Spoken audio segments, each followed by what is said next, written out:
मित्रांनो, ठरलं तर मग या मालिकेच्या आजच्या भागामध्ये अर्जुन रूममध्येच एरझऱ्या घालत असतो. त्याला काहीही सुचत नसतं. मग सायली तितक्यात तेथे जाते आणि विचारते, काय हो, कुणाची वाट पाहताय? चैतन्य भाऊजींची वाट पाहताय ना, की ते कधी एकदा येतील?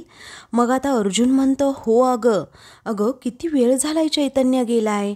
मी आता आश्रमाच्या आजूबाजूला नक्की कोणते डिव्हाइस ॲक्टिव्ह होते त्याची लिस्ट आणायला पाठवलंय. तेवढ्यातच चैतन्य अगदी धावत तेथे येतो आणि म्हणतो, अरे अर्जुन, आलो आलो. मग आता तो लगेचच अर्जुनच्या हातात एक लिफाफा देतो. मग आता हीच लिस्ट आहे का, असं तो विचारतो. चैतन्य म्हणतो, हो. मी 13 जानेवारीला आश्रमाशी कनेक्ट असणाऱ्या सर्व डिव्हाइसची लिस्ट मी घेऊन आलो आहे.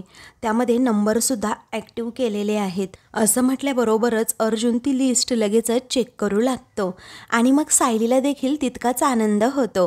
आणि मग नंतर चैतन्य सांगतो, आणि दिल थाम के बैठिए म्हणजे खडे रहिए, हम लाए है और एक स्पेशल चीज, असं हसतच तो म्हणतो आणि मागच्या खिशात असणारा लिफाफा तो काढून अर्जुनकडे देतो. मग आता अर्जुन आणि सायली दोघेही एक्सायटेड असतात ना, की काय घेऊन आला असेल चैतन्य.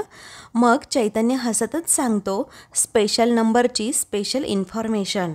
तेव्हा अर्जुन घाईत जाता ते इन्व्हॉल्प उघडतो आणि त्यामध्ये काय आहे नक्की ते चेक करतो आणि त्या दोघांच्याही चेहऱ्यावर आता थोडीशी का होईना स्माईल येते. तेव्हा सायली म्हणते, काय, साक्षीचाच नंबर? म्हणजेच खुणाच्या रात्री साक्षीकडे एक नाही तर 2-2 फोन होते. तेव्हा अर्जुन म्हणतो, एक्झॅक्टली. साक्षीचा एक फोन आश्रमाच्या बाहेर बंद झाला आणि दुसऱ्या फोनचं लोकेशन हे आश्रमाच्या आतमध्ये दाखवतंय. बस झालं आता. पुढच्या 10 दिवसांमध्ये अर्जुन सुभेदार हे सगळ्यांसमोर सत्य आणणार म्हणजे आणणारच. कारण साक्षीच्या खोटेपणाच्या जाळ्यात ती स्वतः अडकणार, असं अर्जुन सांगतो. मग त्यानंतर अर्जुन पुढे येतो आणि लगेचच तेथे ती 3 चॉकलेट जी त्याने ठेवलेली असतात त्यातील एक चॉकलेट खातो आणि मग म्हणतो की आज या चॉकलेटचा गोडवा वेगळाच काहीतरी आहे. दुसरीकडे साक्षी घाबरलेली असते आणि म्हणते, काय, म्हणजे त्या दिवशी मी रात्री आश्रमातच होते याचा पुरावा अर्जुनला सापडलाय म्हणायचं. मग आता काय करायचं मॅडम आता, असं ती विचारते. त्यावेळी दामिनी सांगते, आता एकच काम करायचं, ते म्हणजे तू कबूल करून टाकायचंस की तू त्या दिवशी आश्रमातच होतीस. हे ऐकून महिपत आणि साक्षी दोघेही घाबरतात की असं कसं कबूल करून टाकायचं अचानक. पुढे दामिनी त्यांना सोल्युशन देते. इतके दिवस तुम्ही कोर्टात खोटं बोलले आहात, तू कोर्टाची माफी मागायचीस. तेव्हा महिपतची बोबडीच वळते आणि तो म्हणतो, ओ बाई, तुम्ही हे काय बोलताय? अहो, तुम्ही काय त्या अर्जुन सुभेदाराकडनं पैसे घेतले की काय? अहो, 2 वर्ष झाली माझी मुलगी घसा खरवडून सांगतीये की त्या आश्रमामध्ये मी गेलेलीच नाही आहे. तरीही तुम्ही तिला तेथे भर कोर्टामध्ये खोटं ठरवणार. मग साक्षी घाबरूनच म्हणते, मॅम, मी काय म्हणतीये, अहो, जर मी असं केलं तर साक्षीही फिरवल्यासारखी होईल. मग याचे खूप गंभीर परिणामसुद्धा होऊ शकतात. त्यावेळी दामिनी सांगते, काही नाही, फाईन लागेल तुला, आणि या अगोदरही खूपदा तुला फाईन लागलाय आणि तो तू भरलाय. तू अर्जुनने जर हे प्रूव्ह केलं की तुझ्या दुसऱ्या नंबरमुळे तू आश्रमामध्ये होतीस आणि तू खरं सांगितलं नाहीस तर मग तुला जन्मठेपसुद्धा होऊ शकते आणि मग मीही वाचवू शकेन की नाही हे मला माहीत नाही. तेव्हा साक्षी, महिपत आता खूप घाबरलेली असतात.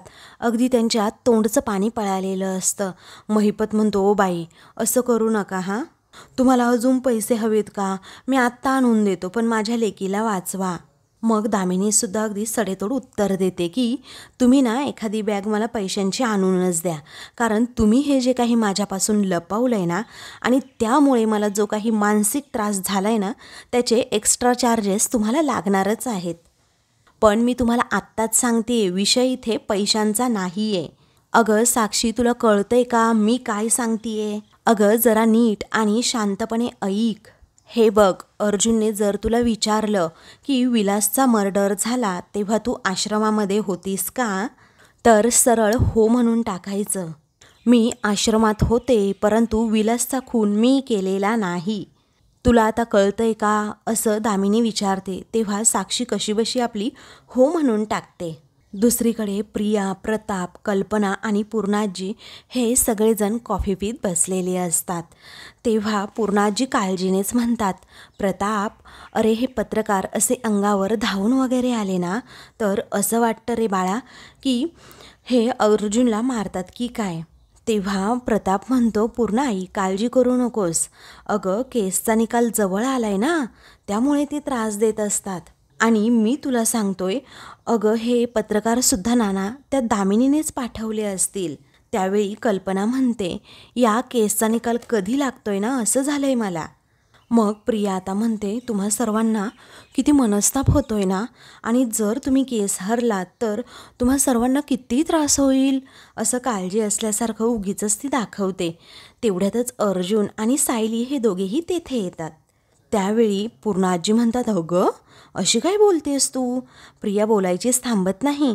ती म्हणते, मला काय वाटतं पूर्णाजी, अर्जुनने ना या केसमधून सरळ माघार घ्यावी, म्हणजे कसं आहे ना पुढची सगळी नाचक्की टळेल. तेव्हा सायली पुढे येते आणि म्हणते, प्रिया कसं आहे ना, अगं असले विचार अशाच माणसांच्या मनात येतात, ज्यांना हरण्याची भीती असते ना त्यांच्याच मनात. पण माझी खात्री आहे आम्ही जिंकणारच आहोत आणि हे तुलासुद्धा 100% माहीत आहे. मग प्रिया आपला सूरज बदलते आणि म्हणते, मी फक्त सगळ्यांच्या काळजीपोटी बोलले. अगं काल त्या पत्रकारांनी किती धुमाकूळ घातला, त्यामुळे सर्वजण किती अस्वस्थ झालेत, तू बघतीयेस ना. मग अर्जुन सर्वांनाच सांगतो की पूर्णाजी, मॉम, डॅड, हे पहा, माझ्या हे प्रोफेशनमध्ये असं होतच राहतं. आणि दामिनी आता पूर्णपणे घाबरली आहे आणि तिला माहीत आहे की ती आता हरणार आहे आणि म्हणून हे सगळे ती प्लॅन करते, बाकी काही नाही. पण तुम्ही कुणीही टेन्शन घेऊ नका, कारण या सर्व गोष्टींना आपण फक्त इग्नोर करत राहायचं. तेव्हा कल्पना म्हणते, अरे अर्जुन, आत्तापर्यंत तुझ्या कोणत्याच केसकडे असं लक्ष द्यावंसं वाटलं नाही, कारण कसं आहे ना, आजपर्यंत कोणतीही केस अशी घरापर्यंत आली नाही ना, म्हणून. मग अर्जुनसुद्धा स्पष्टपणे सांगतो, मम्मा, अगं ही केससुद्धा फक्त आणि फक्त 30 तारखेपर्यंतच तुमच्या आयुष्यात राहणार आहे आणि मग सत्य काय आहे ना हे तुमच्यासमोर येईलच. परंतु तोपर्यंत गुन्हेगारांचे जे खबरी आहेत, मी आता त्यांना एकच सांगेन की अर्जुन सुभेदारापासून सावध राहा. तो प्रत्यक्षपणे प्रियाच्या तोंडावर तिलाच सांगतो. मग प्रिया आता मनात विचार करते, बापरे, अर्जुनचा कॉन्फिडन्स दिवसेंदिवस वाढतच चाललाय आणि हा खरंच केस जिंकला तर मग काय करायचं. त्यानंतर आता अर्जुन, चैतन्य हे दोघेही कोर्टात आलेले असतात. आजसुद्धा हेअरिंग असते. साक्षी, महिपत, दामिनी, प्रिया, नागराज हे सर्वजण उपस्थित असतात. प्रिया आणि नागराज हे दोघेही मात्र घाबरलेले असतात, कारण केसचा निकाल जवळच चाललेला असतो. जसजसं अर्जुन हेअरिंग मागवेल तसतसं आता प्रियाच्या मनात धडकी भरत असते, कारण अर्जुनचा स्वतःवर असणारा कॉन्फिडन्स. मग आता ती म्हणते, ऐका ना नागराज काका, अहो मला तर असं वाटतंय की अर्जुनना आज कोर्टामध्ये वेगळाच काहीतरी बॉम्ब फोडणार आहे, कारण त्याच्याबरोबर आता आपलीसुद्धा चिता जळायला नको. तेव्हा नागराज हळूच म्हणतो, अगं हे बघ, दामिनीच्या चेहऱ्यावर जोपर्यंत आपल्याला कॉन्फिडन्स दिसतोय ना तोपर्यंत आपल्याला काळजी करण्याची गरज नाही. तेवढ्यातच रविराजसुद्धा आता त्या दोघांजवळ जाऊन बसतो. त्यानंतर प्रिया विचारते, बाबा, अहो आज अर्जुन कोर्टामध्ये काय बोलणार आहे हे तुम्हाला माहिती आहे का हो. म्हणजे तुम्हाला अर्जुन सांगत असेल ना, तुम्ही डिस्कस करत असताना एकमेकांबरोबर. त्यावेळी रविराज सांगतो, एक सिनियर म्हणून मी अर्जुनला नेहमी मदत करत असतोच, परंतु एकमेकांच्या डिटेल्स आम्ही कधी एकमेकांना सांगत नाही आणि या इथिक्स पाळतो आम्ही. त्यानंतर महिपत आता अर्जुनकडे पाहतो. तेव्हा अर्जुन आणि चैतन्य दोघेही आपले फाईलमध्ये डोकावून काहीतरी काम करत असतात, कोणत्या तरी विषयावर डिस्कस करत असतात. हे महिपतने पाहिल्यानंतर लगेच तो उठतो, दामिनीच्या कानात हळूच म्हणतो, काय हो, तो अर्जुन सुभेदार फाईलमध्ये डोकं घालून बसलाय, काय महत्त्वाचे कागद आहेत की काय. तेव्हा दामिनी चिडते आणि मग म्हणते, तुम्ही हे जे काही माझ्यापासून लपवताय ना, प्लस तो काहीतरी डिस्कस करत असेल आणि तुमच्यामुळेच माझ्यावर ही वेळ आली आहे. आणि अर्जुन आज कोर्टामध्ये जे स्टेटमेंट करणार आहे ना, ते परतवून लावण्याची तयारी ऑलरेडी माझी झाली आहे. त्यामुळे गप्प बसा. मग महिपत आपला गप्प राहतो. तेवढ्यातच जज साहेब तेथे येतात आणि मग काही वेळानंतर कोर्टाची कारवाई सुरू करा असं ते म्हणतात.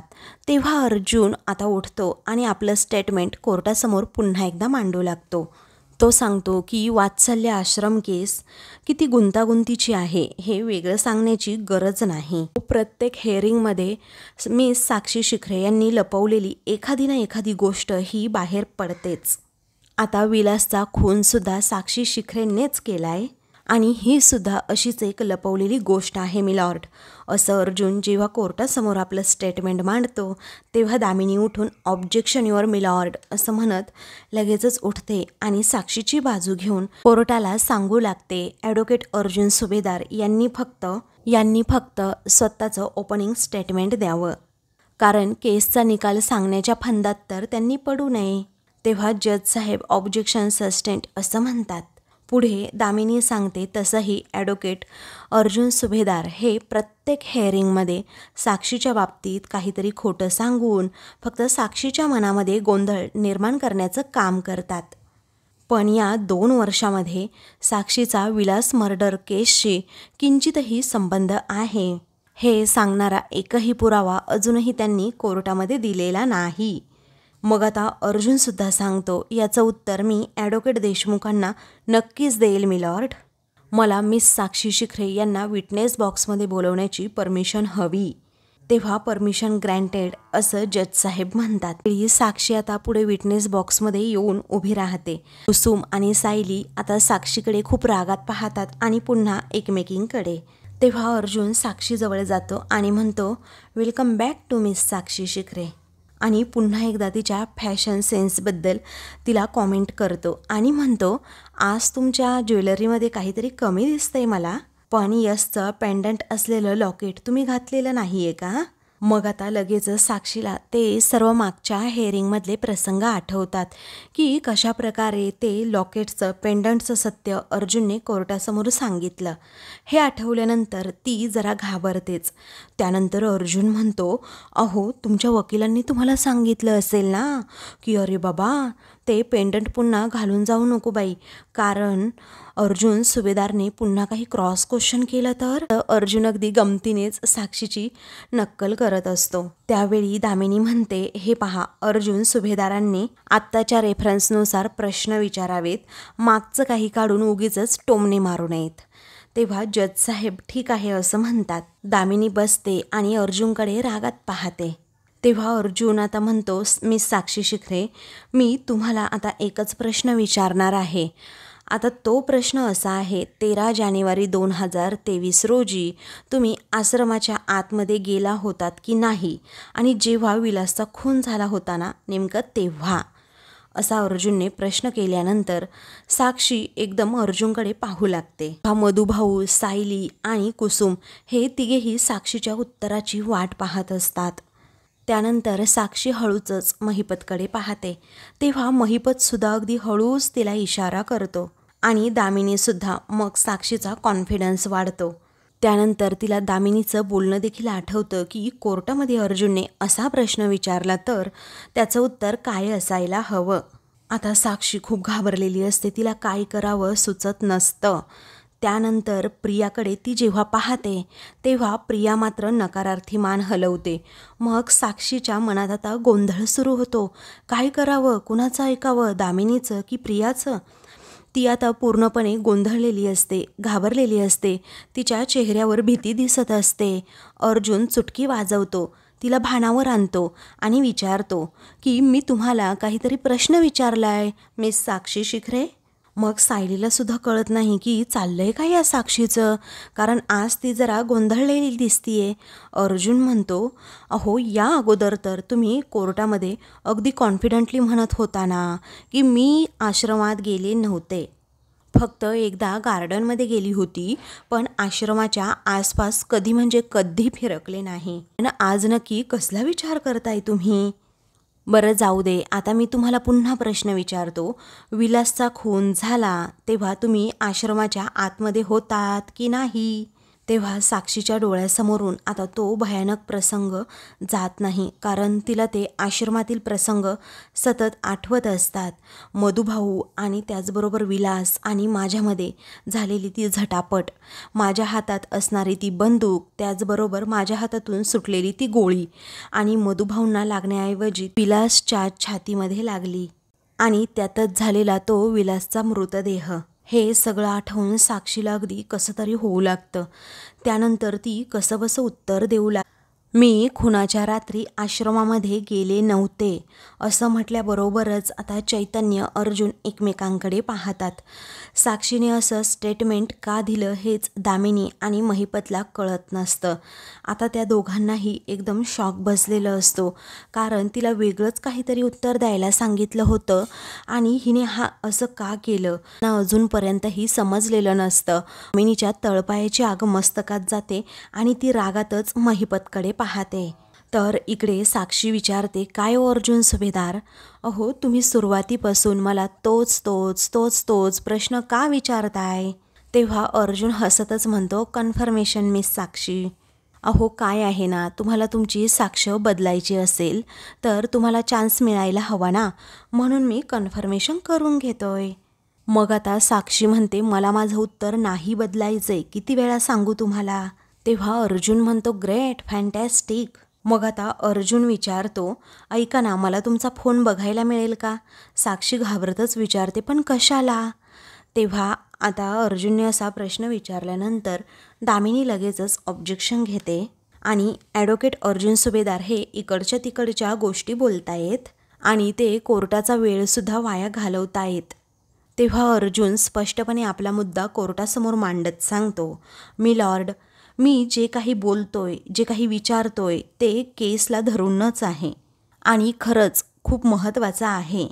आता मला फक्त मिस साक्षी शिखरे यांचा मोबाईल बघायचा आहे आणि डोंट माइंड मिस साक्षी, अहो तुमचं त्यातलं प्रायव्हेट चॅट किंवा प्रायव्हेट फोटोज अजिबात मला बघायचे नाही आहेत.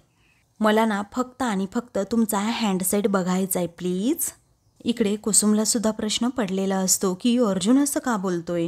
ती सायलीला विचारते, सायली अगं दामिनीचं बरोबर आहे, आता त्या साक्षीचा फोन पाहून नक्की काय होणार आहे सांग बरं, आणि खून साक्षीनेच केलाय हे अर्जुन अजूनही सिद्ध का करत नाहीये. त्यावेळी जज साहेब सुद्धा सांगतात, मिस साक्षी शिखरे प्लीज कोऑपरेट. तेव्हा साक्षी आता गुपचूपच आपला खिशातून फोन काढते आणि अर्जुनकडे सोपवते. दामिनी मात्र आता खाली बसून घेते, कारण आता तिने जसं ठरवलेलं असतं तसं कोर्टामध्ये काहीच घडलेलं नसतं, म्हणून ती डोक्याला हात लावूनच बसते. त्यानंतर अर्जुन साक्षीचा फोन पाहतो आणि म्हणतो, माझ्या मनात जसं होतं ना तसंच सेम, कारण तुमचा हा हँडसेट खूप महागडा आहे. अहो एकदा फक्त तुमच्या मोबाईलवर फोन करून बघू मी प्लीज. तेव्हा साक्षी घाबरते आणि महिपतकडे पाहते. तेव्हा महिपतची नजरसुद्धा काहीतरी वेगळीच साक्षीला सांगून जाते, कारण दामिनीने जे काही सांगितलेलं असतं तसं साक्षी कोर्टात काहीच बोललेली नसते, म्हणून तो चिडतो. इकडे अर्जुन साक्षीच्या मोबाईलवर कॉल करतो तर त्या फोनची रिंगसुद्धा वाजते. मग आता अर्जुन म्हणतो, अरे बापरे, माझ्या हातात जो हँडसेट आहे त्यावर तर रिंग जात नाही आहे, असं कसं मिस साक्षी? तर आता अर्जुनला नक्की काय म्हणायचं आहे हे सायली आणि मधुभाऊंना समजलेलं असतं, परंतु अजूनही दामिनी त्याचबरोबर महिपत हे दोघेही आता घाबरलेले असतात, कारण अर्जुन आज कोर्टात कोणता बॉम्ब फोडणार हे त्यांना कळून चुकलेलं असतं. पुढे अर्जुन म्हणतो, हे पहा इथेच रिंगचा कुठेतरी आवाज येतोय, पण कुठून? आता पूर्ण कोर्टामध्ये असणारे सर्वजण इकडे तिकडे पाहू लागतात की या फोनचा आवाज नक्की कुठून येतोय. त्यानंतर अर्जुन विचारतो, चैतन्य अरे तुला कळतंय का रे, आवाज नक्की कुठून येतोय? तेव्हा चैतन्य हसतो आणि म्हणतो, आय गेस अर्जुन पाठीमागून येतोय आवाज. तेव्हा सगळेजण अगदी चलबिचल होतात, कुणाला काही कळत नसतं. रविराजला सुद्धा प्रश्न पडतो, नक्की अर्जुन कुणाचा नंबर डायल करतोय? तेव्हा प्रिया म्हणते, काय माहीत बाबा, कळतच नाही. मग अर्जुन तो फोन आता घेत लगेचच मागे जातो. तेव्हा महिपतजवळ जाऊन तो थांबल्यानंतर म्हणतो की अहो महिपत शिखरे, तुमचा मोबाईल वाजतोय, जरा बघा की. तेव्हा महिपत गुपचूपच आता तो मोबाईल देतो. साक्षी आता इकडे पूर्णपणे घामाघूम झालेली असते आणि घाबरलेली असते. तेव्हा अर्जुन विचारतो, मिस साक्षी शिखरे, हा तुमचा फोन आहे ना? तेव्हा साक्षी काहीच बोलत नाही, एकदम शांत असते. तिला काही सुचत नसतं आता करावं काय, कारण अर्जुनने अगदी चहूबाजूने तिची कोंडी केलेली असते.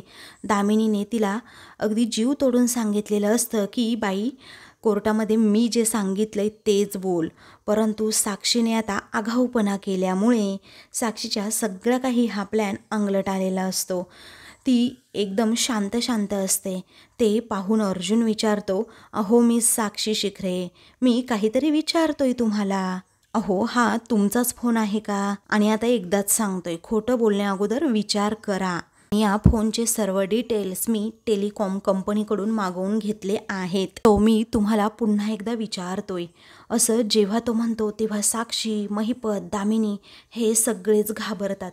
दामिनी तर डोक्याला हातच लावून बसते. मग साक्षी काहीच बोलत नाही. हे पाहून अर्जुन अजून रागातच म्हणतो, काय हा तुमचा फोन आहे का? तेव्हा साक्षीला आता काय उत्तर द्यावं कळत नसतं. तर मधुभाऊ आणि त्याचबरोबर सायली हे साक्षीकडे पाहून हसत असतात, कारण साक्षी पूर्णपणे भेदरलेली असते. तर आता मित्रांनो, पुढील भागामध्ये सरंजावी हा TV पाहत असतो.